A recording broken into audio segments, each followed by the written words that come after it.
Hey guys, Simon here, and thanks for stopping by my channel. Today we are going to be talking about Friday the 13th the game and 10 things you don't know about it. Some of the things I will be talking about will be trivia, references, and a couple Easter eggs I found that you guys may not know about yet. If you enjoy the video, do the button thing and leave a comment if you think there was something that I missed. I hope you guys enjoy the video and you learn something new from it. Here we go. This was an awesome Easter egg that I thoroughly enjoy every time I see it. When you start up the game, you are shown a few ads and logos for companies that developed and published the game before you get to the title screen. If you were born anytime in the 90s, chances are you may not notice these details in the ads, such as the wavy lines. These lines show up just like they were when a movie cassette was played on a VCR back in the day. VCR stands for video cassette player. These lines normally were auto-corrected by the VCR, which was labeled as tracking for those of us that remember. This felt like a very cool callback to the 80s, helping to establish a feeling of nostalgia and anticipation for the game. If you are a counselor, there is nothing worse than not having a map. Having no idea where you are means you don't know where anything is, where anyone is, or where Jason might be lurking if spotted. Lucky for you, there is one spot you can always find one, the main house area. In Higgins Haven, it is located by the main house by the water. If you find this area, there is a summer board that says maps on it. If you run up to it, there is a small wooden box on it that looks kind of like a donation box or a suggestion box if you have a job. Walk up to it and hit X and you will get a map. It never runs out and is always there for the counselors. Just make sure Jason isn't lurking around, because if he spots you, it's gonna be your ass. In some of the cabins, you can find a stack of newspapers bundled together just sitting there. If you look at the front page of the newspaper, you can see that the article reads, "Who is the Lake Killer?" This is a clear reference to either Jason or his mother, as we are given no clues to the time frame of when and where these murders take place, such as Camp Crystal Lake or Higgins Haven. But it's still a cool little throwback callback to whoever's been killing all of these people. This is a tip for being a better team player. So if you find a map, good for you. You are one step closer to maybe surviving the night. However, what good is a map if you don't know how to use it? You will get lost like those assholes in the Blair Witch Project. Lucky for you, you have me. Open your map and instead of looking at the circles of the other players and houses you haven't been to yet, look at the very top and the left side of the map and you can spot a grid system. Letters on the left and numbers on the top make using the map a hell of a lot easier. Let me show you how. Say you have your map and you just got a walkie-talkie. Once you pick it up, someone says, "Hey, asshole, meet me in the northeast corner of the map. I have the car keys and I will pick you up." Now, most people are stupid, and when you ask them which way north is, they say up. This system allows for even the dumbest people like that to find the right spot to meet you. Instead of saying northeast corner, now all you have to say is, "Hey, asshole, meet me at A4 or on the edge of A5. This will help cut down on mistakes and ensure you will be able to find others so long as they have a map and just a teeny bit of common sense. You hope. This was something I had just spotted this week while hiding from Jason, ironically. On the map in Panorama, I don't know, toward the bottom southeast or right on the line of D2, you see how that works? Map grid system.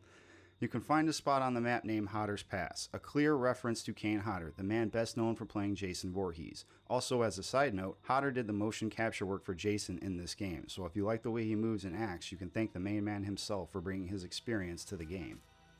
In one of the cabins by a back door, you may spot a piece of corkboard. On that board are various pieces of paper and flyers, but one has a name and number on it of one Sheriff Gere. This is the sheriff from Friday the 13th Part 6. The one where Tommy wears that badass jean jacket we all want. Sheriff Gere meets his maker at the hands of Jason, of course, but it is a quick little callback to the sheriff whose daughter broke out Tommy Jarvis from jail, helped him kill someone, Jason, and then probably had unprotected premarital sex with him. You whore.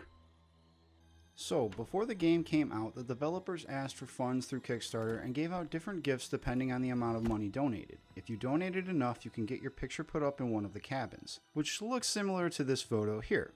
However, this particular photo isn't just of some random person, but one of a porn star, specifically named Diana Prince, which is perfect timing since Wonder Woman just released like 2 weeks ago. No movie connections or anything like that here, just an odd fact I found out in game chat. So you guys can do with that information whatever you want. I'm out. One thing some people may not know about this game yet is that the developers are still working on it for the campaign mode.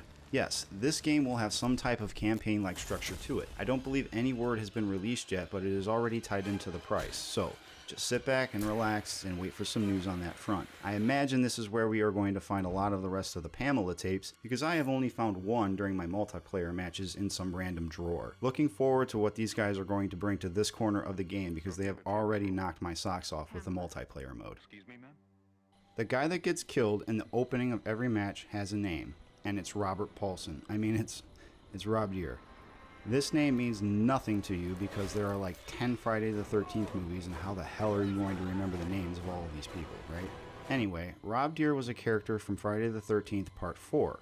He is the brother of Sandra Gere, a victim of Jason's from Part 2. Rob goes to the camp in Part 4 to find Jason and kill him for what he did to his sister. Good luck. He meets Trish Jarvis and her younger brother, Tommy Jarvis, whose car had broken down by the side of the road. After fixing their car, Trish and Tommy bring Rob back to their house where he meets their mother, Mrs. Jarvis. Aww. Later, he reveals to Trish why he's at Camp Crystal Lake. After there are some dead bodies, Rob tells her and Tommy about Jason Voorhees being responsible for the killings of his sister and all the other campers. They encounter Jason and Rob tries to fight him off, so Trish and Tommy can get away, and he dies in the process. This is a very cool Easter egg and possibly the only real one in the game.